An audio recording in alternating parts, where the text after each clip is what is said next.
Hello नमस्कार, कैसे हैं आप सभी लोग। देखिए आज एक बहुत ही अच्छा सा टॉपिक शुरू करेंगे और टॉपिक का नाम है मेंसुरेशन। ठीक है, मेंसुरेशन के बारे में आप जानते ही होंगे। मेंसुरेशन मतलब क्षेत्र मिति। देखिए बहुत सारे एग्ज़ाम्स में पेपर कोई भी हो, मेंसुरेशन के क्वेश्चंस आते हैं। जैसे अभी हाल ही में यूपीएसआई का एग्ज़ाम चल ही रहा है जिसमें मेंसुरेशन के क्वेश्चंस आते हैं और आ रहे हैं। एसएससी जीडी का एग्ज़ाम चल रहा है जिसमें मेंसुरेशन के सवाल आ रहे हैं और आने वाले टाइम में आपका यूपी पुलिस का एग्ज़ाम होने वाला है। ठीक है, यूपी पुलिस का एग्ज़ाम होगा तो उसमें भी मेंसुरेशन के कुछ क्वेश्चंस आएंगे। और फिर कोई भी एग्ज़ाम हो, आपका सी सैट हो गया या वगैरह, एसएससी, सीडीएस, एनडीए, है ना, तो इन सब के एग्ज़ाम जब हम देते हैं तो इसमें भी मेंसुरेशन के सवाल आते हैं। ठीक है, तो मेंसुरेशन आपका एक तरह से ये बोला जाए कि कॉमन टॉपिक है। ठीक, अब दूसरी बात ये है कि यहाँ पे काफ़ी सारे स्टूडेंट्स को ना मेंसुरेशन से डर लगता है। डर क्यों लगता है? क्योंकि उनको वो समझ ही नहीं आता। ठीक, उनको वो समझ ही नहीं आता। तो समझ किस लिए नहीं आता? क्योंकि या तो हमने कभी ढंग से उसको पढ़ा नहीं या फिर समझने की कोशिश नहीं की, इसलिए नहीं समझ आता। तो मेंसुरेशन एक बहुत अच्छा टॉपिक है। अगर आप ढंग से समझोगे तो आपको समझ आएगा। हाँ, फार्मूले होते हैं इसमें, फार्मूले थोड़े ही नहीं, काफ़ी फार्मूले होते हैं। लेकिन जब हम चीज़ों को ऑब्ज़र्व करते हैं, इमेजिन करते हैं, तो वो फार्मूले हमारे लिए क्या हो जाते हैं? आसान हो जाते हैं। तो फार्मूले तो हमें याद करने ही पड़ते हैं क्योंकि मेंसुरेशन में क्वेश्चंस का टाइप होता है, कई टाइप के क्वेश्चंस आते हैं। तो एक तो क्वेश्चन आपके फार्मूला बेस्ड होते हैं, जो फार्मूला लगाया आंसर आ गया। कुछ क्वेश्चंस लॉजिकल होते हैं जिनमें ज़रूरी नहीं कि फार्मूला ही लगाया जाए। अगर आपकी इमेजिनेशन अच्छी है तो वो उसके बेसिस पे सॉल्व हो जाते हैं। ठीक है, तो मेंसुरेशन की अगर बात करें तो देखिए इसमें कई टाइप के सवाल बनेंगे। तो मेंसुरेशन में सबसे पहले समझना ये ज़रूरी है कि ये जो मेंसुरेशन टॉपिक है आपका क्षेत्र मिति, इसमें दो टाइप की मेंसुरेशन है। एक आपकी 2D मेंसुरेशन है, दूसरी आपकी क्या है? 3D मेंसुरेशन है। अब सर ये 2D मेंसुरेशन क्या है, 3D मेंसुरेशन क्या है? तो समझना, 2D मेंसुरेशन का मतलब वो मेंसुरेशन जिसमें सिर्फ आप परिमाप और क्षेत्रफल निकालते हो। ठीक है, जिसमें परिमाप और क्या निकालते हैं? क्षेत्रफल निकालते हैं। समझ गए ना? ये 2D मेंसुरेशन होती है या परिधि। और 3D मेंसुरेशन में क्या करते हैं? 3D मेंसुरेशन में हम आयतन निकालते हैं। ठीक है, अब भी नहीं समझ आया? और आसानी से समझाते हैं और आसान तरीके से, ध्यान दो। जैसे मेंसुरेशन समझने से पहले आप ये समझो कि अक्ष कितने होते हैं। अक्ष का मतलब समझे? देखो, अक्ष का मतलब ये होता है कि आपने 9th या 10th क्लास में पढ़ा होगा एक्सिस के बारे में, अक्षों के बारे में। अब आपको समझ आ गया होगा सर अक्ष तो दो होते हैं, एक एक्स अक्ष और एक क्या? वाई अक्ष होता है ना। नहीं समझ आया? कोई बात नहीं, वो भी छोड़ो। एक्सिस अगर हम अक्षों की बात करें, अक्ष का मतलब ये होता है कि लंबाई और चौड़ाई। ठीक है, ध्यान से समझना। जैसे पहले अक्ष की बात करें, अगर अक्ष की बात करें एक्सिस की, तो देखो एक होती है एक्स अक्ष और दूसरा आपका क्या होता है? वाई अक्ष। एक्स एक्सिस और वाई एक्सिस दो पड़ी थी ना। एक एक्स अक्ष होता है जो क्षैतिज होता है और वाई एक्सिस क्या होती है? वर्टिकली होती है, यानी कि ऊर्ध्वाधर। ठीक है, लेकिन एक और अक्ष भी होता है। कौन सा? जेड अक्ष। वो कैसे होता है? असल में जेड अक्ष को हम कॉपी पे या पन्ने पर बना के नहीं दिखा सकते। ये सिर्फ एक इमेजिन है, समझे ना? इमेजिनेशन, जिसे पेज पे नहीं बना के दिखाया जा सकता। आप एक्स एक्सिस और वाई एक्सिस को पेज पे बना के दिखा सकते हो, कॉपी पे बना के दिखा सकते हो, पेपर पे बना के दिखा सकते हैं। लेकिन जेड एक्सिस को कभी भी पेपर पर नहीं बनाया जा सकता। क्यों? क्योंकि जेड एक्सिस देखिए, ये रही आपका एक्स अक्ष और ये आपका वाई अक्ष, और ये यहाँ बाहर साइड में जो निकल आएगा ये क्या हो जाएगा? जेड अक्ष। अब समझ पाए? ये बात समझे? ये आपका क्या हो गया? जेड अक्ष। ठीक है, तो एक्सिस कितनी होती है? जेड। तो हम जब दो ही एक्सिस को पेपर पर दिखा पाते हैं तो इसीलिए हमें 3D आकृतियां नहीं समझ आती। ठीक है, कुछ लोगों की इमेजिनेशन अच्छी होती जो 3D आकृति समझ लेते हैं, लेकिन कुछ स्टूडेंट्स की इमेजिनेशन नहीं कर पाते हैं, वो उन्हें 3D आकृति नहीं समझ में आती। ठीक है ना, बात समझ पाए? तो देखो, ध्यान से देखो, आपने एक एग्जाम्पल और बताते हैं। जैसे आपने कहीं किसी दुकान पर या शॉपिंग मॉल में, है ना, बाहर देखा होगा लिखा रहता है, तो उस शॉपिंग मॉल या दुकान का नाम लिखा होता है ना, लिखा होता है कि नहीं? तो वो जो लिखा है किससे लिखा है सर? सिंपल सी बात है, पेंट से लिखा है और किससे लिखा है, ठीक है। लेकिन कभी कभी कुछ दुकानों में आपने ये देखा होगा कि वो नाम कुछ उभरे हुए से अक्षरों में लिखा होता है। बड़े बड़े शॉपिंग मॉल्स, बड़ी बड़ी दुकानें, है ना, उभरे हुए से अक्षर, उभरे हुए से अक्षर मतलब जैसे अक्षर काट के उस पर चिपका दिए गए हों, समझे ना, स्टील में या वगैरह वगैरह। आपने कभी देखा होगा ना, कहीं दुकान पे नज़र पड़ी होगी, वो उभरे हुए अक्षर होते हैं। तो वो अक्षर 3D में लिखे गए हैं, और जो पेंट से लिखते हैं हम वो 2D में लिखते हैं। क्यों? क्योंकि आप उसे टच करके देखोगे तो आपको सिर्फ प्लेन आकृति नजर आएगी। क्या नजर आएगी? प्लेन, समझे ना, प्लेन आकृति। और जब उन अक्षरों को आप टच करोगे तो उबड़ खाबड़ से लगेंगे, यानी ऊंचे नीचे। वो आपकी 3D आकृति है। क्यों 3D हो गई? क्योंकि उसमें लंबाई चौड़ाई एक्स एक्सिस वाई एक्सिस के साथ साथ क्या है? जेड अक्ष भी आ गया है। जेड अक्ष मतलब उठी हुई आकृति जिसमें हाइट आ जाए। अब समझ पाए? तो वो होती है क्या? 3D आकृति, समझे ना? ठीक है। बात समझ में आई? देखिए, ध्यान से देखिए, अगर किसी पासे की फिगर को, जैसे आप समझना, देखो एक और अंतर बताते हैं। जैसे मान लीजिए हमने एक रिंग बना दी, रिंग, रिंग मतलब छल्ला, या फिर किसी तार को मोड़कर हमने एक वृत्त बनाया। तो ये जो वृत्त है ना, ये एक 2D आकृति है। कैसी आकृति है? 2D। और अगर आप कोई गेंद ले लोगे, गोला, तो वो भी तो दिखता गोल है, लेकिन वो 3D आकृति है। क्यों? क्योंकि वो अब ऊंचाई में उठ गई है कि नहीं उठ गई है? बात समझ पाए कि नहीं? अब उसमें हाइट आ गई है, हम उसे उठा सकते हैं। उठा सकने का मतलब उसमें ऊंचाई आ गई। तो लंबाई चौड़ाई के साथ साथ जिसमें ऊंचाई आ जाती है वो होती है 3D मेंसुरेशन। और जिस मेंसुरेशन में सिर्फ लंबाई और चौड़ाई होती है वो क्या होती है? आपकी 2D मेंसुरेशन होती है। बस इतना छोटा सा अंतर, ठीक है, इतना छोटा सा अंतर। जैसे कभी कभी क्या होता है सिनेमा घरों में, ठीक है, मूवी लगी होती। कौन सी मूवी? 3D movie. आपने देखा होगा ना 3D मूवी। 3D मूवी का मतलब वहाँ पे एक तरह के चश्मे दिए जाते हैं आपको। तो जब आप उन चश्मों को लगाकर, असल में हमारे सामने जो फिगर चल रही होती है वो 2 डायमेंशन फिगर होती है, लेकिन जब हम उन चश्मों को लगा लेते हैं तो ऐसा लगता है कि वो जो फिगर चल रही है स्क्रीन पर वो हमारे एकदम सामने है, ठीक है, हम महसूस कर पा रहे हैं कि हम उस जगह पे मौजूद हैं। तो वो आपका क्या होता है? 3D, ठीक है, 3D, समझे ना? जैसे कोई भी आकृति जिसमें हाइट हो जाए वो 3D। जैसे आप अगर इस स्टेपलर को देखोगे तो इसमें क्षेत्रफल घेरने के साथ साथ ऊंचाई भी है ना। जैसे अगर देखो आप, ये एक्स एक्सिस हो गई, ये एक्स अक्ष हो गया, और ये आपका ऊर्ध्वाधर क्या हो गया? वाई अक्ष हो गया।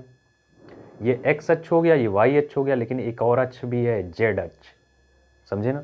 तो ये क्या है? 3D आकृति है, समझे ना? ये कैसी आकृति है? 3D। और अगर आप इस पेज को देखोगे, अगर ये पेज ले लें तो ये पेज कैसी आकृति है? ये 2D आकृति है। क्यों?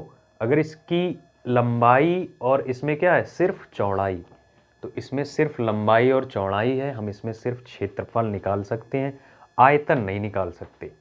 समझ पाए कि नहीं? इसमें हम सिर्फ क्या निकाल सकते हैं? क्षेत्रफल, आयतन नहीं।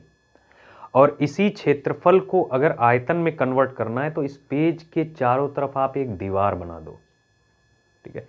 तो अगर आपने इस पेज के चारों तरफ एक दीवार बना दी तो फिर वो आकृति कैसी हो जाएगी? 3D हो जाएगी। जैसे आप जिस कमरे में बैठे हुए हो वो कमरा एक 3D फिगर है, समझे बात को?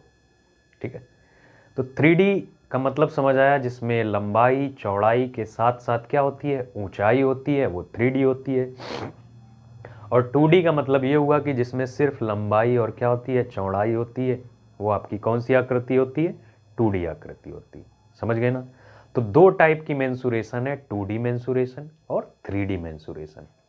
2D मेंसुरेशन में हम क्या निकालते हैं? परिमाप, क्षेत्रफल, ठीक है, पेरीमीटर और एरिया। 3D मेंसुरेशन में हम क्या निकालते हैं, आयतन निकालते हैं, समझे ना इस बात को, ठीक है। तो हेडिंग डाल लो आप मेंसुरेशन, हेडिंग लगा लो आप मेंसुरेशन, ठीक है। और बहुत अच्छे से पढ़ेंगे, पहले पूरी थ्योरी पढ़ेंगे इसकी और फिर इसमें सवाल भी लगाएंगे।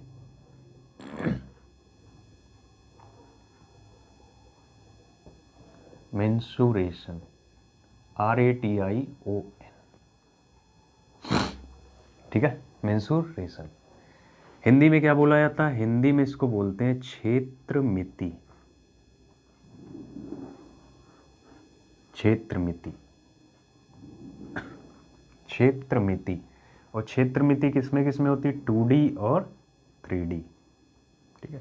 तो हमने मेंसुरेशन को दो टाइप में बांट दिया, 2D और 3D। तो पहले पढ़ेंगे 2D, तो इसलिए आप हेडिंग लगाओ 2D।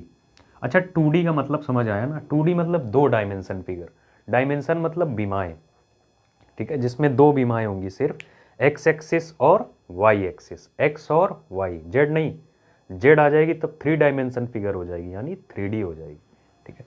तो 2 डायमेंशन फिगर यानी द्विविमीय आकृति, हिंदी में अगर लिखोगे आप, इंग्लिश में 2 डायमेंशन फिगर, हिंदी में द्विविमीय, विमीय आकृति, ठीक है। तो मेनली इसमें हमें पढ़ना क्या है, परिधि पढ़नी है, परिधि बोल लो या परिमाप बोल लो, और क्या पढ़ना है, क्षेत्रफल, क्षेत्रफल, ठीक है। क्या क्या पढ़ना है, परिधि, परिमाप और क्या, क्षेत्रफल।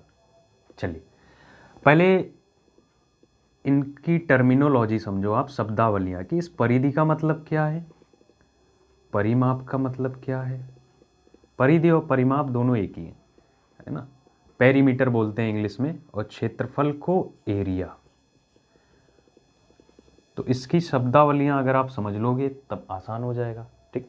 देखिए एकदम बेसिक जीरो से चलेंगे, और लगभग अगर मेंसुरेशन को कवर किया जाए तो बहुत कम ही सवाल अगर हम लगाएं तब भी हमें मिनिमम 175 क्वेश्चन के आसपास इसमें बन जाएंगे, समझे ना। मेंसुरेशन एक बहुत बड़ा टॉपिक है, अगर ढंग से पढ़ा तो बहुत आसान है। पेपर में होता क्या है कि बहुत स्टूडेंट्स को जब ये समझ नहीं आती तो हम सवालों को क्या छोड़कर चले आते हैं, और आज के टाइम में कोई भी सवाल छोड़ना मतलब बहुत बड़ा रिस्क लेना, समझे ना। हर एक सवाल को अटेम्प्ट करना है, बात समझे। नॉर्मल सा क्वेश्चन जो आता हुआ अगर हम छोड़ दें तो ये रिस्की है। अगर क्वेश्चन बहुत बड़ा है तो कुछ क्वेश्चंस ऐसे होते हैं एग्जाम में जो छोड़ने वाले होते हैं, लेकिन नॉर्मल सा क्वेश्चन, जैसे अगर बोल दिया जाए बेलन की त्रिज्या 7 सेंटीमीटर, उसकी ऊंचाई 14 सेंटीमीटर, बेलन का आयतन बताएं, अगर आपसे ऐसे सवाल छूट जा रहे हैं तब तो ये बहुत गलत बात है, गड़बड़ बात है। आप ऐसे सवालों को अटेम्प्ट करो, ठीक। तो अटेम्प्ट तो तब हम कर पाएँ जब हमें ये सवाल समझ में तो आए, ठीक है, फार्मूले याद तो रहे, बात तो ये हो जाती है, ठीक है। तो अब आज के बाद आपको सारे फार्मूले याद होंगे, और आपको मेंसुरेशन अगर आज तक नहीं समझ में आई है तो आज समझ में आएगी, ठीक है। तो आज से शुरुआत हो गई मेंसुरेशन की, अब बहुत ध्यान से आप पढ़ते चलो। आगे आने वाले टाइम में जो भी एग्ज़ाम आप दोगे, इसी वीडियो को पढ़ करके, जितने भी इस सीरीज के जितने वीडियो आएंगे, आप मेंसुरेशन के सारे सवाल बना ले जाओगे, समझे कि नहीं। चलो तो पहले इन दोनों में डिफरेंस समझो, परिधि और परिमाप क्या होता है। परिधि और परिमाप क्या होता है, देखिए चाहे परिधि बोल लें या परिमाप, जैसे आपको समझाते हैं, ध्यान से सुनना। जैसे मान लीजिए एक जमीन है, जमीन वर्गाकार, या कोई खेत है, कोई भी हो, वर्गाकार हो, आयताकार हो या चतुर्भुजाकार हो, अगर उसके चारों तरफ, या फिर पार्क हो, तो अगर आप उस पार्क के चारों तरफ एक चक्कर लगा दो, ठीक है, अगर आप किसी पार्क के चारों तरफ एक चक्कर लगा दो तो आपने जितनी डिस्टेंस कवर की ना, वही क्या हो जाती है, परिधि हो जाती है, परिमाप हो जाता है, समझ पाए। फिर से सुनो, परिमाप या परिधि किसको बोलते हैं, जैसे मान लीजिए पार्क अच्छा वृत्ताकार भी हो सकता है ना, रेस ट्रैक जिस पे आप दौड़ करके प्रैक्टिस करते हो, वो तो वृत्ताकार ही होता है ना, या फिर वर्गाकार भी हो सकता है ना, और हो सकता है जिसके चारों तरफ हम दौड़े वो त्रिभुज के आकार का हो, कुछ भी हो सकता है। ठीक, तो आपको परिमाप और परिधि समझना है। तो अगर हम इस पे दौड़ लगाएंगे तो इसी रास्ते पर ही तो दौड़ लगाएंगे। अगर ये कोई मैदान है, इसी रास्ते पे ही तो दौड़ लगाओगे। तो इस रास्ते की जो भी लंबाई होगी ना, इस रास्ते की जो भी लंबाई होगी ना, वही क्या कहलाएगी? परिमाप या फिर परिधि कहलाएगी।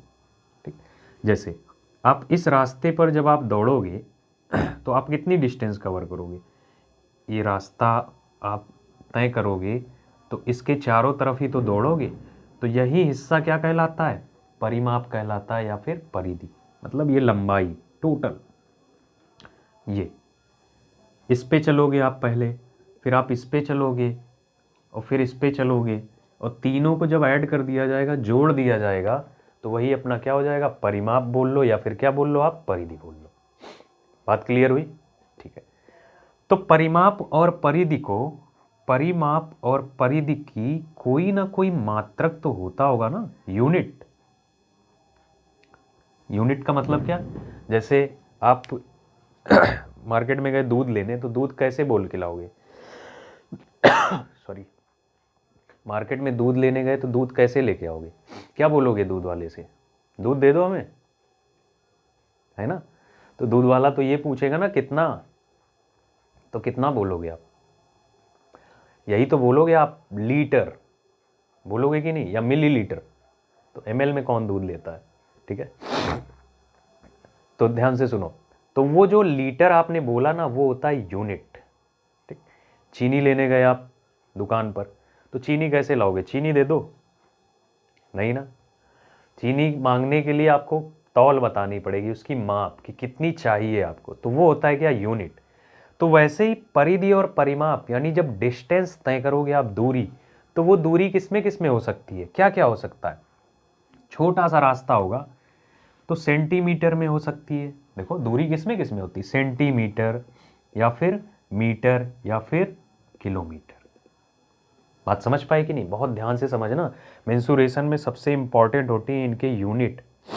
कभी कभी एग्जामिनर इसी पे ही क्वेश्चन बनाता है, सिर्फ ये बेसिक अंडरस्टैंडिंग चेक करना चाहता है कि आपको एक्चुअली मतलब पता है कि नहीं, परिमाप किस में मापते हैं, है ना, परिधि किस में मापते हैं। देखिए बहुत बेसिक सी चीज़ है, लेकिन फिर भी आप समझो इस चीज़ को।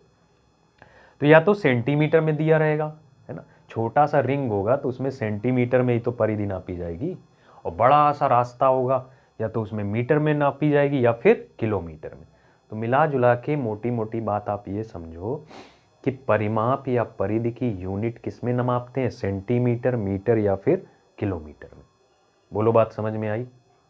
ठीक है, तो आप इस चीज़ को बना लो। अगर आप नोट्स बना रहे हो तो फिर आगे डिस्कस करते हैं किसके बारे में? एरिया यानी क्षेत्रफल के बारे में। चलो, तो वीडियो रोक के आप इसे बना लेना, मिटा के आगे बढ़ते हैं।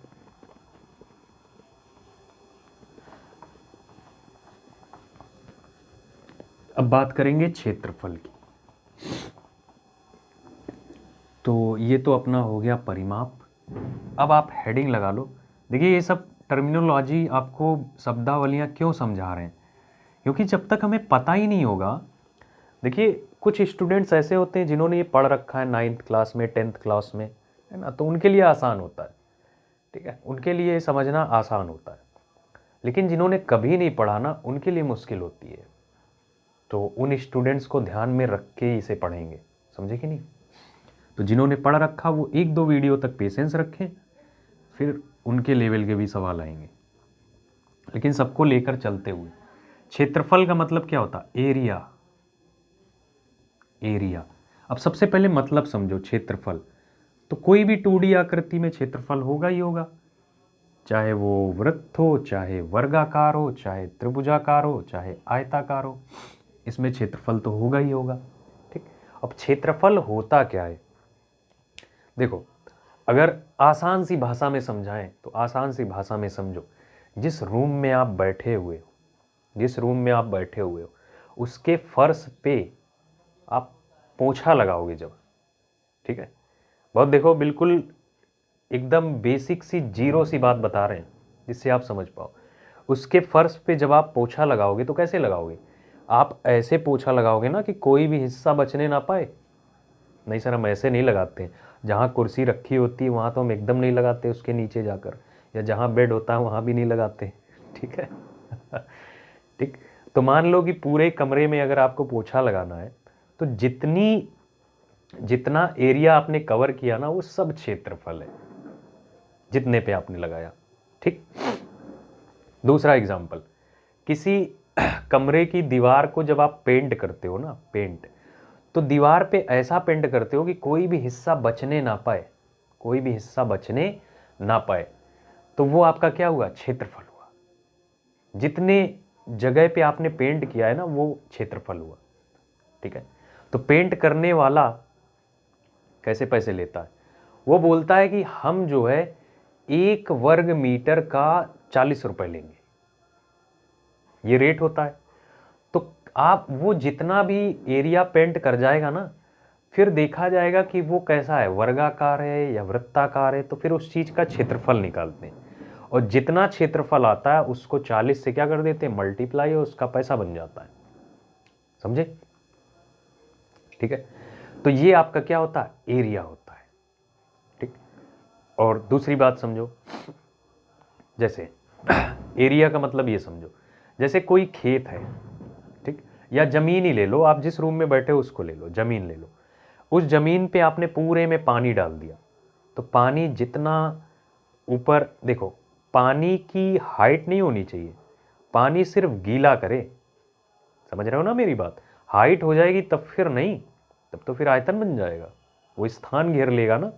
पानी सिर्फ गीला करना चाहिए, तो वो होता है क्या? क्षेत्रफल। मोटा मोटा आप ये समझो, ये जो हिस्सा है ना, ये वृत्ताकार, ये जितना हिस्सा हमने रंग दिया है, कलर किया, ये जितना छाया में आ रहा है, छायांकित, ये सब क्या है? एरिया। इसी को क्या बोलते हैं? क्षेत्रफल।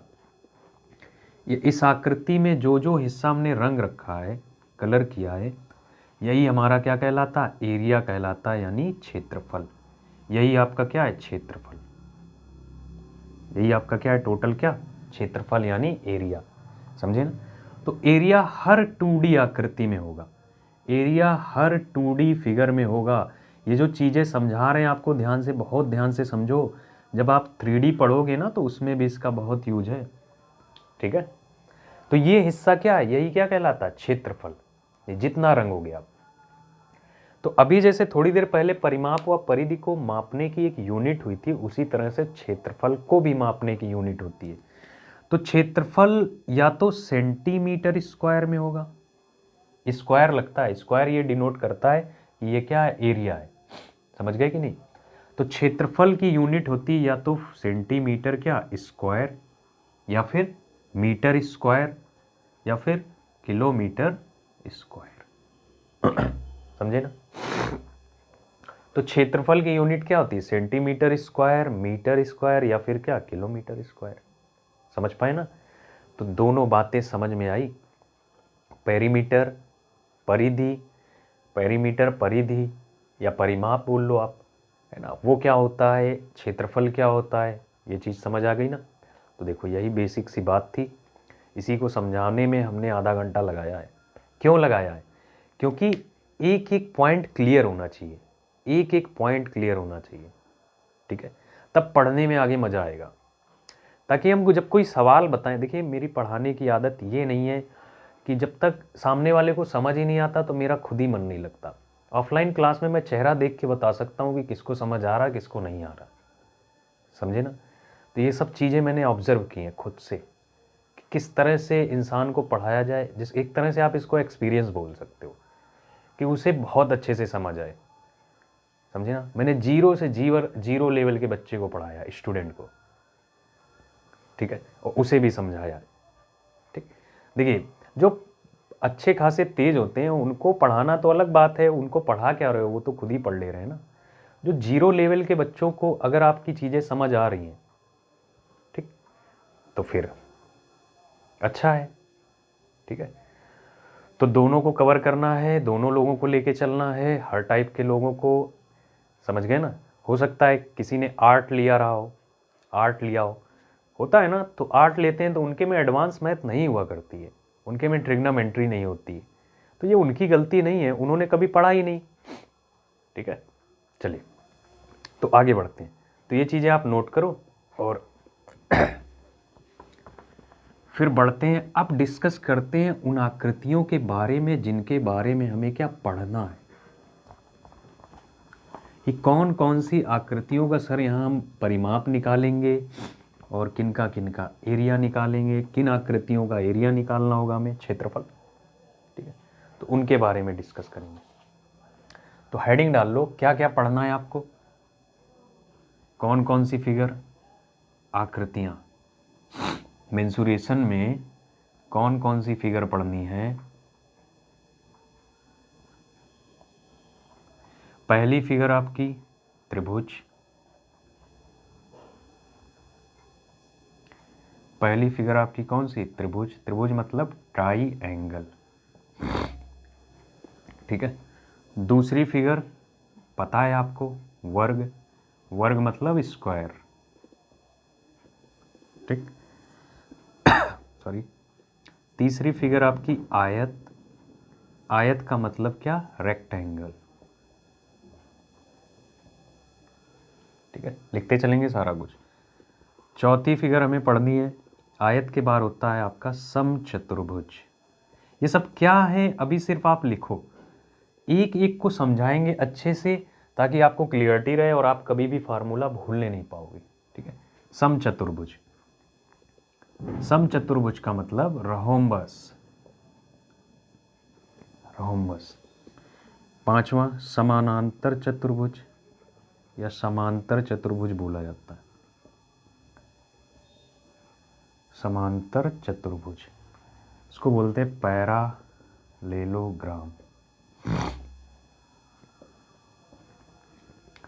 और छठा आपका होता है समलंब चतुर्भुज,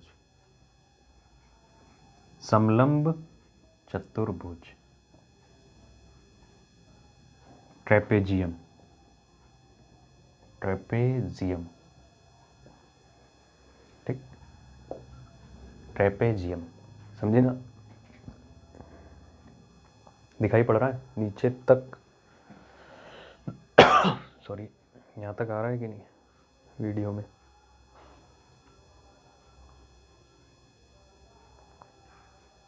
चलिए ठीक है, उधर लिखें, अब नीचे नहीं लिखेंगे। और क्या होगा, और हमें पढ़ना है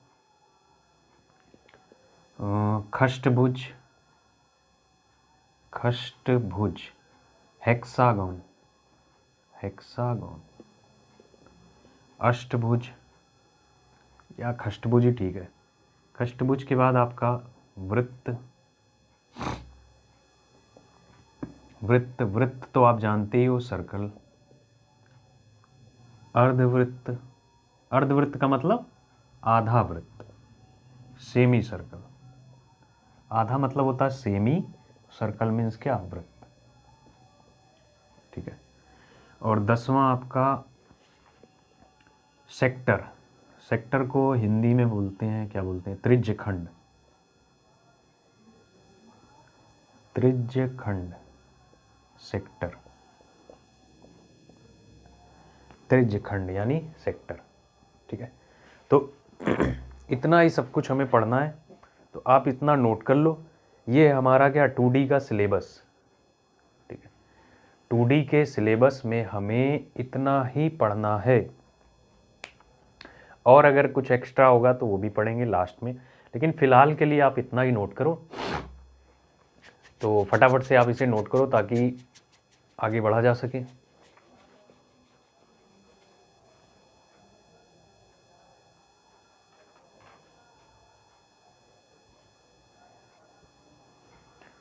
चलिए, हो गया, मिटा देते हैं।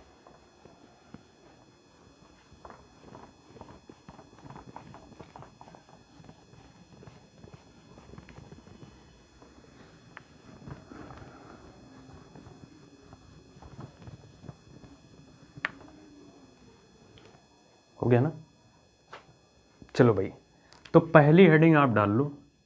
शुरुआत करेंगे ना, त्रिभुज नहीं, पहली हेडिंग डालो वृत्त। वृत्त मतलब सर्कल।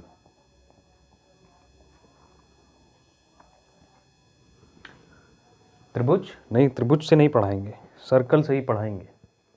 मेरा मन है सर्कल से पढ़ाएंगे, क्या कर लोगे आप? ठीक है, चलो हो गया। सर्कल, हेडिंग डालो सर्कल। तो देखो पहले समझो, अभी खुद ही समझ जाओगे आप हमने सर्कल से ही क्यों पढ़ाया। सर्कल मतलब क्या? वृत्त। और वृत्त का मतलब क्या? रिंग। रिंग मतलब छल्ला। जैसे बचपन में टायर चलाया था ना, टायर याद आया कि नहीं? टायर लेके दौड़ते थे, उसके पीछे डंडे से मार मार के टायर को आगे बढ़ाते थे। तो वो जो टायर है ना साइकिल वाला, वो क्या है? सर्कल है, सर्कल। समझ गए ना? बहुत चलाया होगा। तो वो क्या है? सर्कल। ठीक है, तो वो आपका हो गया सर्कल। बात समझ आई? क्यों? क्योंकि एक गोलाकार सा घेरा है एक तरह से। टायर वो क्या है? एक रिंग है कि नहीं है? टायर तो रिंग ही है ना, समझे ना? तो वो हो गया सर्कल। जैसे और कोई एग्जांपल ले लें, हाथ में पहनने वाला कंगन या चूड़ियां, ये सब क्या है? सर्कल है। ठीक है, बात समझ गए ना मेरी, क्या कहना चाहते हैं? हाँ सर समझ गए। तो ये आपका क्या हो गया? सर्कल। अगर हम इसको आपको कॉपी पे बना के दिखाएं तो बिल्कुल दिखा सकते हैं बना के। ठीक है, देखो आकृति पे ना जाना, गोल नहीं बन पाई कोई बात नहीं, लेकिन इमेजिन करो आप कि गोल ही बनाई हमने। ठीक है, कोशिश करते हैं गोल बनाने की। अभी देखो, अभी भी रह गया, कोई बात नहीं, इसी में समझो। ध्यान से देखिए, देखिए सर्कल जो होता है, ये सर्कल एक्चुअली है क्या? ये देखिए बनता कैसे। ये बनने का तरीका ये है कि एक होता है केंद्र, और उस केंद्र से अनंत भुजाएं होती हैं। सर्कल जो होता है ना, वो अनंत भुजाओं का एक समुच्चय है। कैसे? जैसे देखो, सर्कल से पहले अगर हम नीचे चले आए, समझाते हैं आपको। देखो एकदम डिटेल में समझाते हैं, बहुत डिटेल में समझो। इतना डिटेल में आज तक शायद आपने कभी पढ़ा ही नहीं होगा, और यूट्यूब पे मेरे हिसाब से किसी ने पढ़ाया भी नहीं है इतना डिटेल में। ध्यान से देखो, जैसे त्रिभुज बनाने के लिए आपको कितनी भुजाएं चाहिए? त्रिभुज बनाने के लिए 3 भुजाएं चाहिए ना, 3 साइड। तो 3 साइड आपको चाहिए ही चाहिए। ठीक है, अगर आपको चतुर्भुज बनाना है तो आपको कितनी साइड चाहिए? सर हमें 4 भुजाएं चाहिए, तब चतुर्भुज बन पाएगा। ठीक है, अगर आपको पंचभुज बनाना है तो अब कितनी भुजाएं चाहिए? सर अब हमें चाहिए 5 भुजाएं। आपने बोला ना पंचभुज, पेंटागन। तो पेंटागन बनाने के लिए हमें 5 भुजाएं चाहिए। ठीक, चलो आप खष्टभुज बनाना, हेक्सागन, हेक्सागन बनाने के लिए आपको 6 भुजाएं चाहिए। तो जिन्हें इंग्लिश समझ आती है वो इंग्लिश में समझे। खष्टभुज का मतलब हेक्सागन। तो हेक्सागन बनाने के लिए आपको कितनी भुजाएं चाहिए? 6 साइड चाहिए। ये बन गया हेक्सागन। ठीक है, अब अगर ये खष्टभुज हो गया, चलो अष्टभुज ले लेते। अष्टभुज, अष्टभुज का मतलब ऑक्टागन। ऑक्टागन, अगर अष्टभुज बनाना है तब कितनी साइड चाहिए? 8।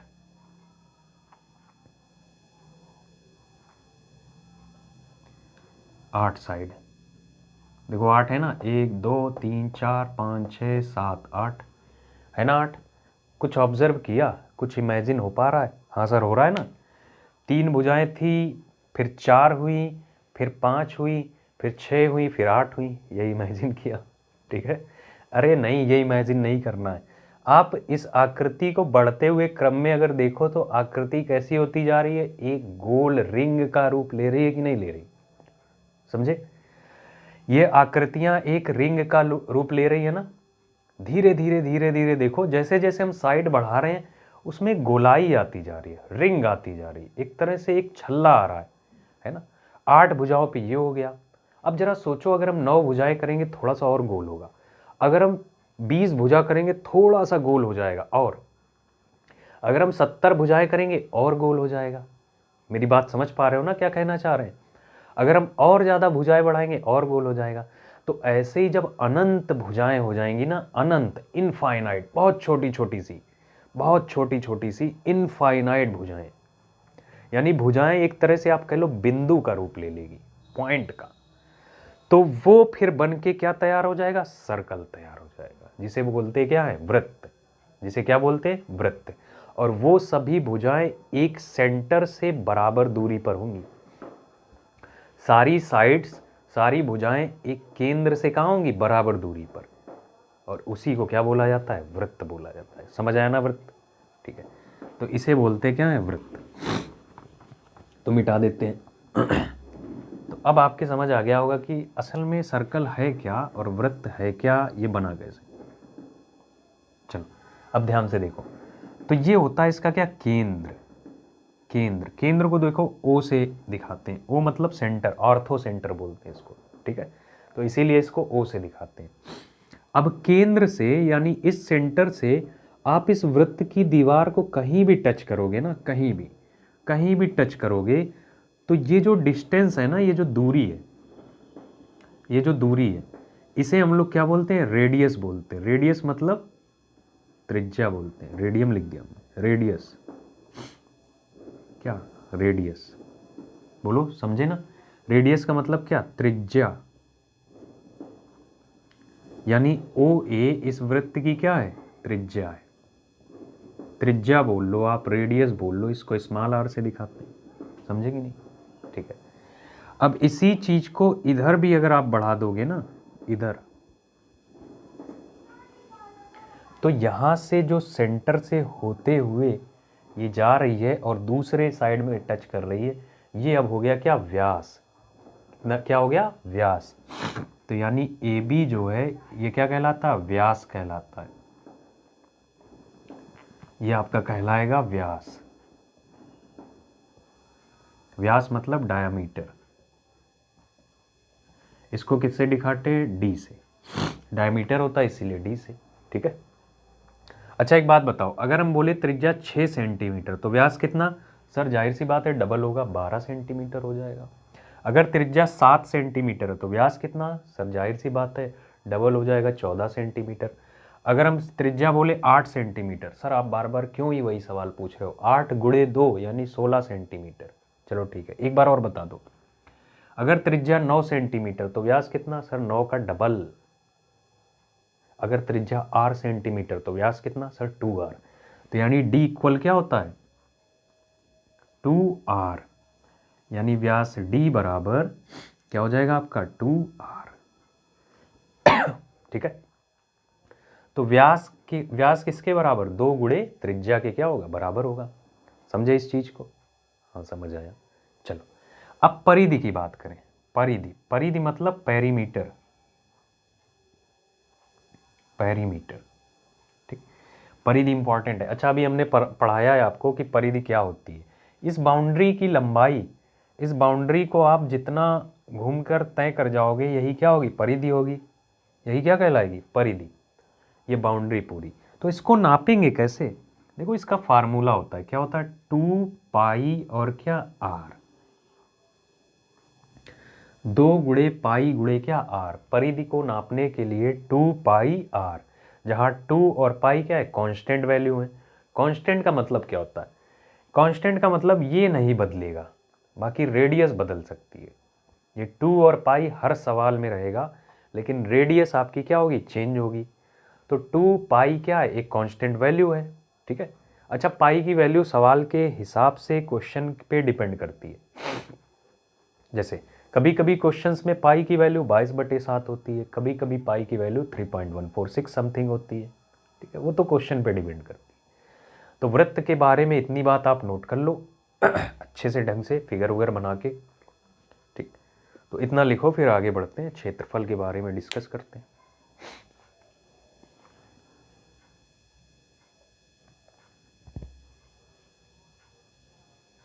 मिटा दें,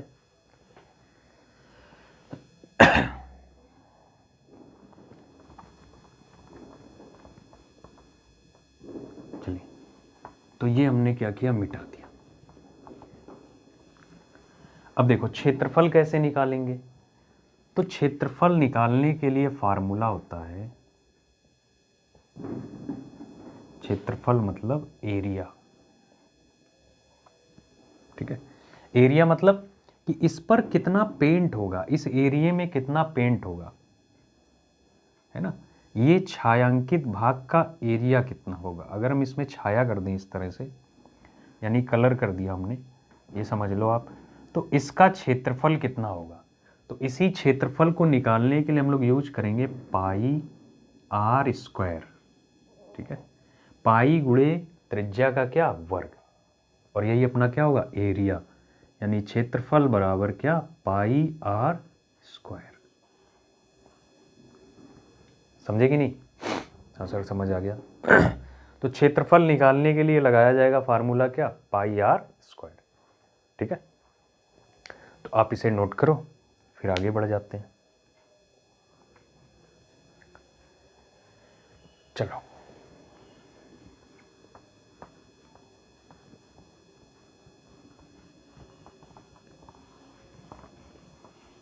अब देखो एक बड़ी इंपॉर्टेंट सी बात है, ये तो था अपना वृत्त, अब देखो अर्धवृत्त।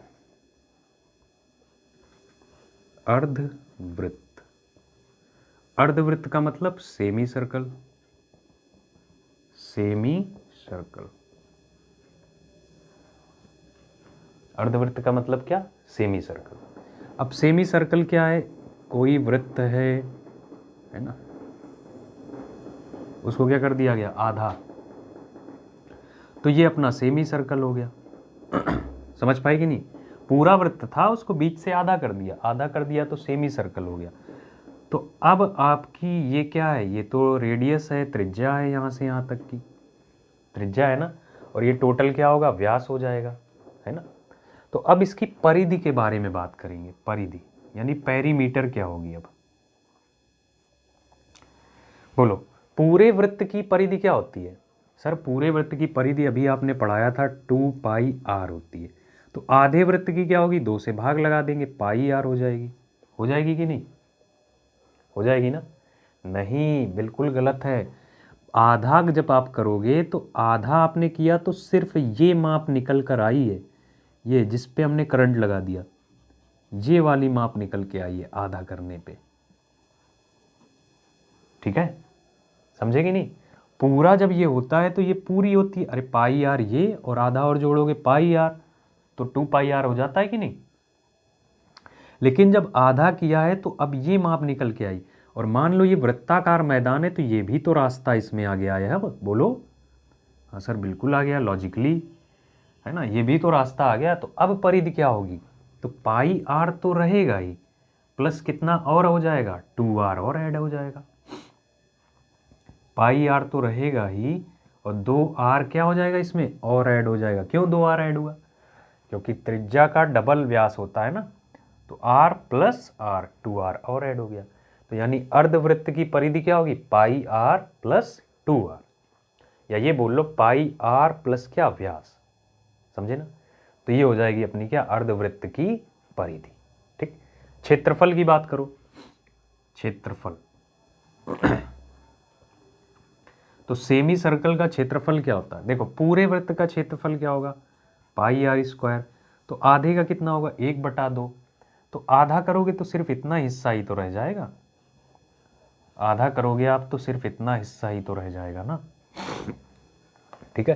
तो क्षेत्रफल अपना हो जाएगा पाई आर स्क्वायर बटे 2, किसका, अर्धवृत्त का क्षेत्रफल, यानी सेमी सर्कल का एरिया कितना, पाई आर स्क्वायर बटे 2, समझ गए ना। ठीक है, इतना लिखो आप, इतना लिखो।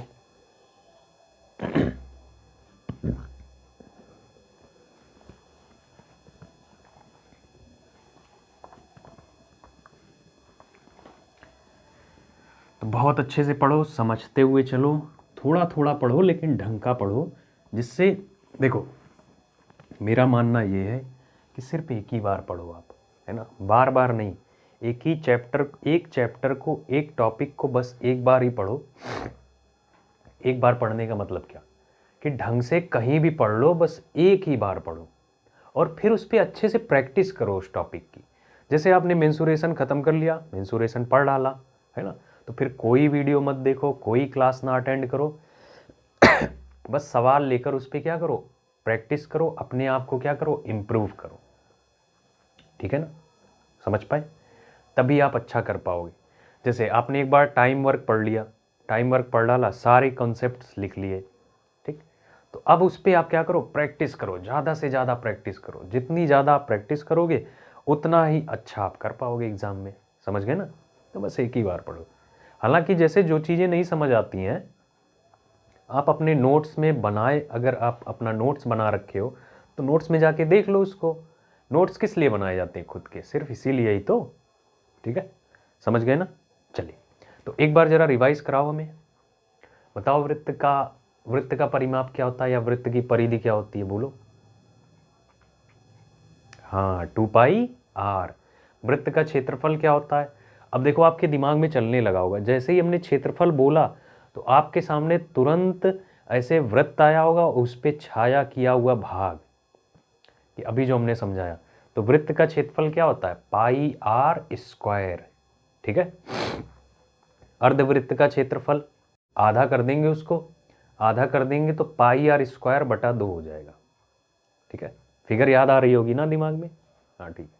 और अर्धवृत्त की परिधि, सर अर्धवृत्त की परिधि होगी πr प्लस वो जो व्यास होता है वो भी जुड़ जाएगा, यानी 2r, πr + 2r, समझ गए ना। बस इतना सा ही था वृत्त में, ठीक है। चलिए आगे बढ़ते हैं और नई आकृति लेते हैं। अब हेडिंग डाल लो आप, त्रिभुज। त्रिभुज सॉरी, त्रिभुज मतलब ट्रायंगल। त्रिभुज का मतलब क्या, ट्रायंगल, ठीक है, त्रिभुज। तो फटाफट से आप हेडिंग डालो। अब देखो त्रिभुज के कई टाइप होते हैं, समझे ना। त्रिभुज के कई टाइप होते हैं। तो हम पहले सारे त्रिभुजों की कहानी लिखेंगे। कहानी का मतलब उनका नाम लिखेंगे और फिर एक एक करके पढ़ेंगे, समझे ना।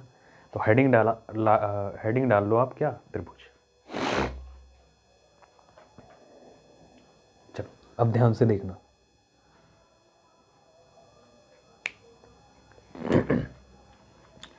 तो पहला त्रिभुज हमारा है विषमबाहु त्रिभुज।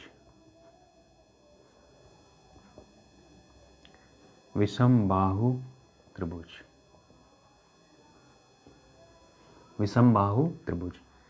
दूसरा त्रिभुज है, अच्छा नाम से ही क्लियर है, विषमबाहु त्रिभुज में कितनी भुजाएं होती हैं, नाम से क्लियर है, त्रिभुज, 3 भुजाएं, ट्राईएंगल, 3 एंगल वाला, ठीक है। विषमबाहु यानी जिस त्रिभुज की सभी भुजाएं क्या हो, अलग अलग हो, उनकी लंबाइयां क्या हो, अलग अलग, विषमबाहु होगा। दूसरा आपका होता है समबाहु त्रिभुज। समबाहु का मतलब अगर कोई विषमबाहु है तो फिर समबाहु भी तो होगा, जिसकी भुजाएं क्या हो, बराबर बराबर हो, समबाहु त्रिभुज, समबाहु त्रिभुज। तीसरा आपका क्या होगा, सोचो, समद्विबाहु त्रिभुज, समद्विबाहु त्रिभुज,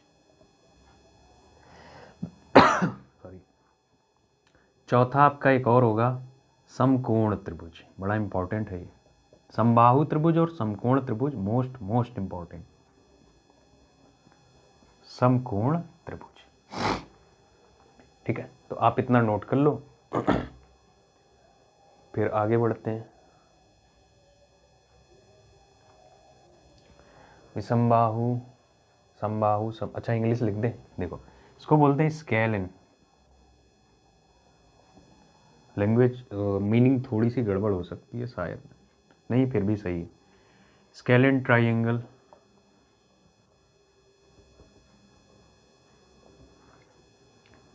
इक्विलैटरल ट्रायंगल, समबाहु इक्वल मतलब इक्विलैटरल ट्रायंगल।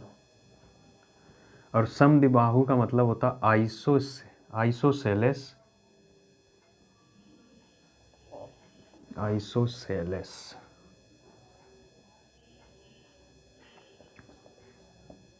ट्रायंगल। और समकोण त्रिभुज का मतलब होता है राइट एंगल ट्रायंगल, इसको बोला जाता है right angle, ANGLE triangle, right angle triangle, ठीक है। तो ये हो गए अंग्रेजी नाम।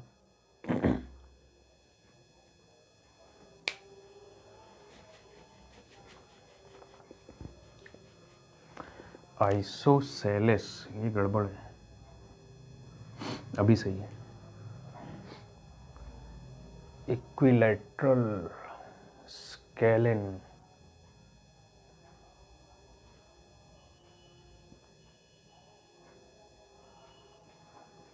ठीक है। तो आप नोट कर लो इनके बारे में। आगे बढ़े, लिख लिया, चलो। तो हेडिंग डाल लो आप, विषम बाहु त्रिभुज। विषम बाहु त्रिभुज, समझो ये विषम बाहु त्रिभुज है क्या। विषम बाहु त्रिभुज एक ऐसा त्रिभुज जिसकी सभी साइड क्या हो, अलग अलग हो। एक ऐसा त्रिभुज जिसकी सभी साइड क्या हो, अलग अलग, यानी ये a सेंटीमीटर, ये b सेंटीमीटर और ये क्या c सेंटीमीटर, विषमबाहु त्रिभुज हो गया, ठीक है। तो यहाँ पे हम त्रिभुज के परिमाप और क्षेत्रफल की बात करेंगे। तो ध्यान से समझो, इसका परिमाप क्या होगा, इसका परिमाप क्या होगा। तो इसका परिमाप, सर आपने परिमाप बताया है कि इस बाउंड्री का योगफल यानी a प्लस बी प्लस सी ही तो होगा ना परिमाप। परिमाप का मतलब क्या, तीनों भुजाओं को जोड़ दें, यही तो परिमाप होगा, समझे ना, ठीक है। अब देखो क्षेत्रफल की बात करें, देखिए विषम बाहु त्रिभुज का क्षेत्रफल निकालने के 3 फार्मूले होते हैं, 3 तरीके, और तीनों समझो आप, ठीक है। 3 तरीके। पहला तरीका ये होता है कि अगर यहाँ से एक लंबवत हाइट खींच दो ना, ऊंचाई, लंब का मतलब होता है ये भुजा जो हमने खींची है नेगेटिव में, ये यहाँ पे 90 डिग्री का कोण बनाएगी, और ये क्या कहलाएगी, ऊंचाई कहलाएगी। ऊंचाई मतलब क्या, हाइट, ठीक। तो इसका क्षेत्रफल का पहला फार्मूला होगा 1/2 बेस इंटू हाइट। बेस मतलब आधार गुणे ऊंचाई। तो क्षेत्रफल का फार्मूला हो गया 1/2 बेस इंटू हाइट। ये आपका बेस होगा, ये होता है क्या, आधार, और ये हाइट। इस तरह से निकाल सकते हैं, समझे ना। दूसरा फार्मूला क्या है, दूसरा फार्मूला है 1/2 ए बी साइन थीटा। यार ये नहीं समझ आया, ए बी साइन थीटा। देखो 1/2 भुजा ए और बी के मध्य का कोण, दूसरा फार्मूला ये। कभी कभी ये कोण दिया होगा तो इस तरह से हमसे क्षेत्रफल पूछ सकता है, ठीक है। तो 1/2 a b sine theta. Sir जरूरी है कि ए बी हो, बी सी नहीं हो सकता, हाँ बिल्कुल हो सकता है, तब भुजा बी सी के मध्य का कोण होगा। सर जरूरी है ए सी नहीं हो सकता, हाँ हो सकता है, 1/2 ए सी साइन थीटा, ठीक है। ये हो गया। एक तीसरा भी फार्मूला है। तीसरा क्या है, आप इन दोनों को नोट करो, इन तीनों को आप नोट करो पहले, फिर तीसरा देखते हैं क्या है। इतना आप नोट करो, फिर तीसरे फार्मूले की तरफ बढ़ जाते हैं। सॉरी,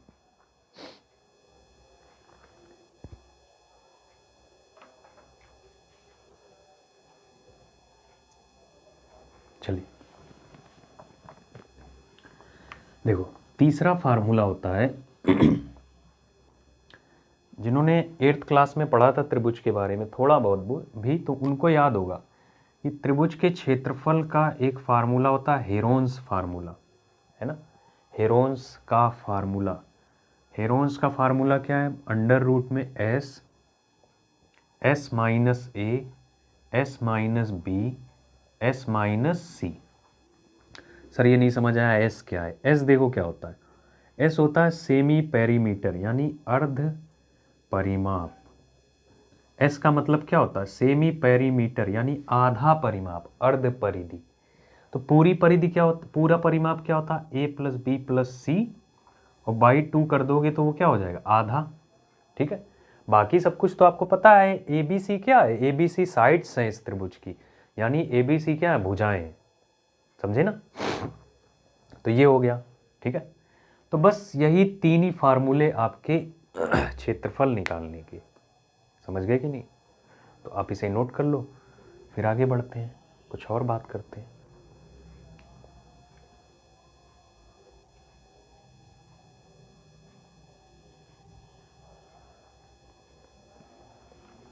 चलो ध्यान से देखो।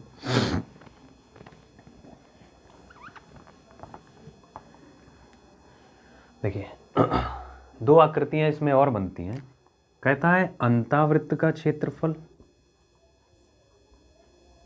अंतावृत्त विषमबाहु त्रिभुज के अंतःवृत्त का क्षेत्रफल, और दूसरा होता है परिवृत्त का क्षेत्रफल या फिर बाह्य वृत्त का क्षेत्रफल। बाह्य वृत्त या परिवृत्त का क्षेत्रफल। नहीं समझ आया कोई बात नहीं। देखो कोई भी विषमबाहु त्रिभुज बना होगा ऐसे,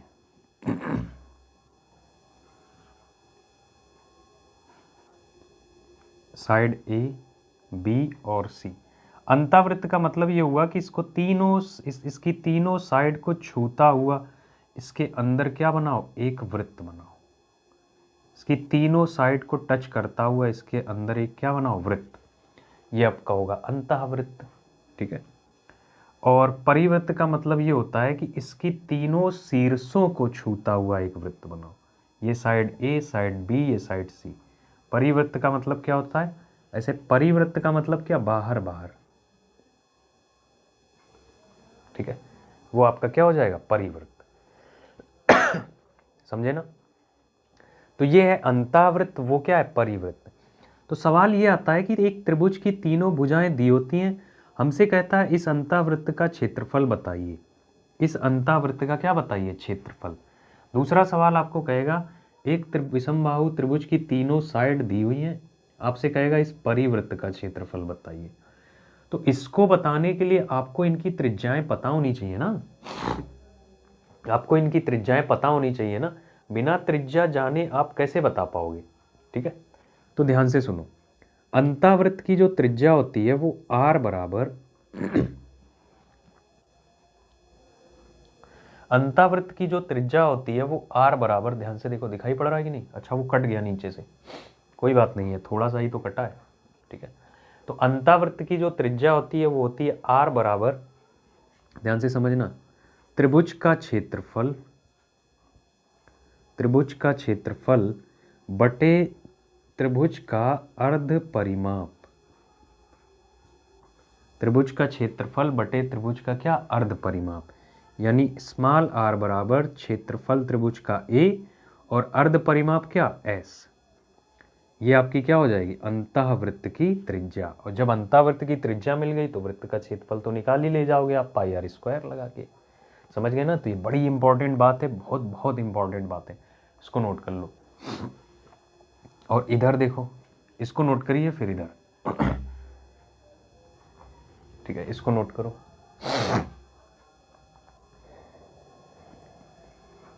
हो गया। देखो परिवृत्त का क्षेत्रफल क्या होता है, परिवृत्त का क्षेत्रफल होता है त्रिभुज की तीनों भुजाओं का गुणनफल बटे 4 गुणे त्रिभुज का क्षेत्रफल। परिवृत्त का परिवृत्त की त्रिज्या, परिवृत्त की त्रिज्या होती है त्रिभुज की तीनों भुजाओं का गुणनफल और इन बटे 4 गुणे क्या, त्रिभुज का क्षेत्रफल। समझे कि नहीं। त्रिभुज की तीनों भुजाओं का गुणनफल, देखिए अगर नहीं दिख रहा हम बोल दे रहे हैं, आप लिख लो। परिवृत्त की त्रिज्या को हमने r क्यों लिखा है, क्योंकि बड़ा वृत्त है। अंतःवृत्त की त्रिज्या को स्मॉल r क्यों लिखा है, क्योंकि छोटा वृत्त है।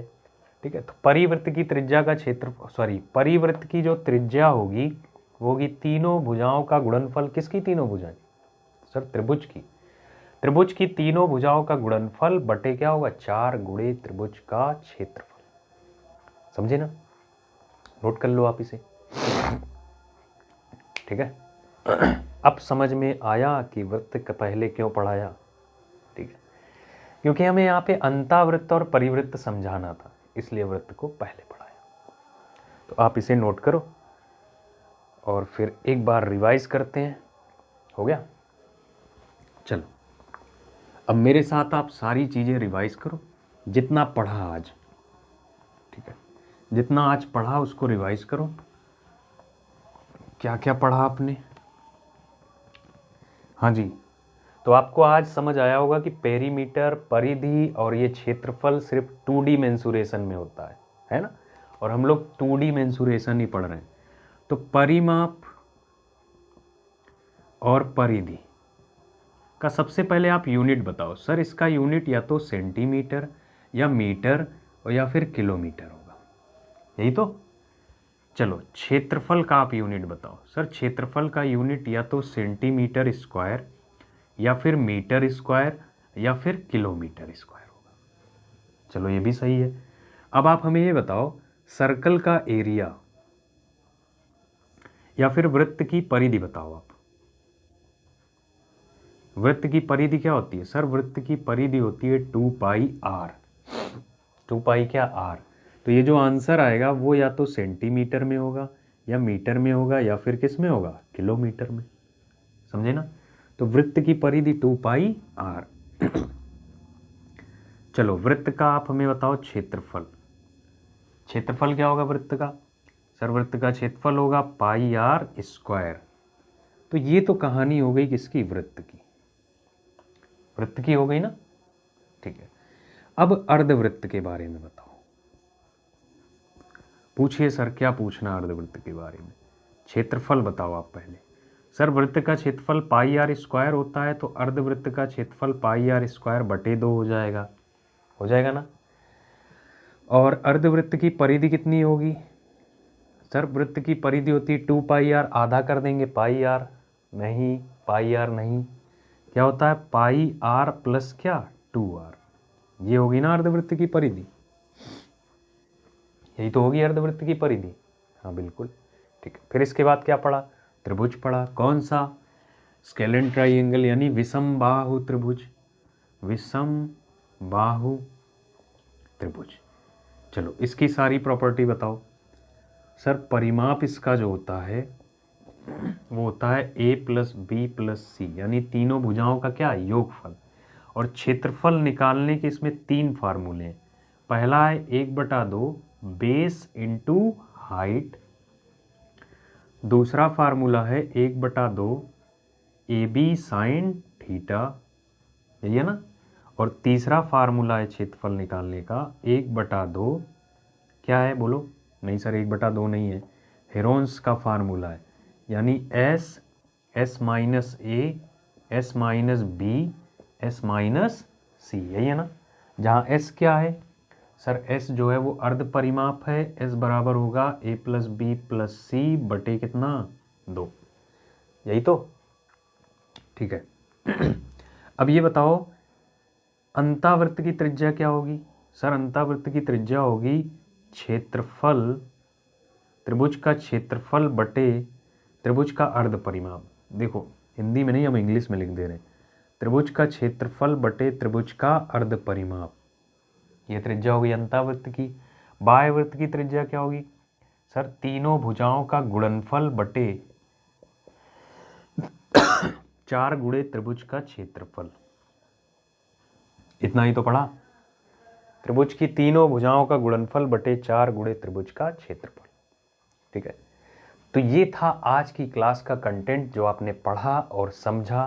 ठीक है। आप इसे कॉपी पे नोट करना, जब हम इस पे सवाल लगाएंगे तो आपको ये चीज़ें अपने आप याद आएंगी। ठीक है। आपके दिमाग में वो चीज़ बैठ गई होगी। ठीक, तो घबराने वाली कोई बात नहीं है। जब क्वेश्चंस लगाएंगे ना आपको ये समझ आएगा। तो आज के लिए इतना ही रखते हैं, फिर अगली क्लास में फिर से देखिए थोड़ा थोड़ा ही पढ़ेंगे।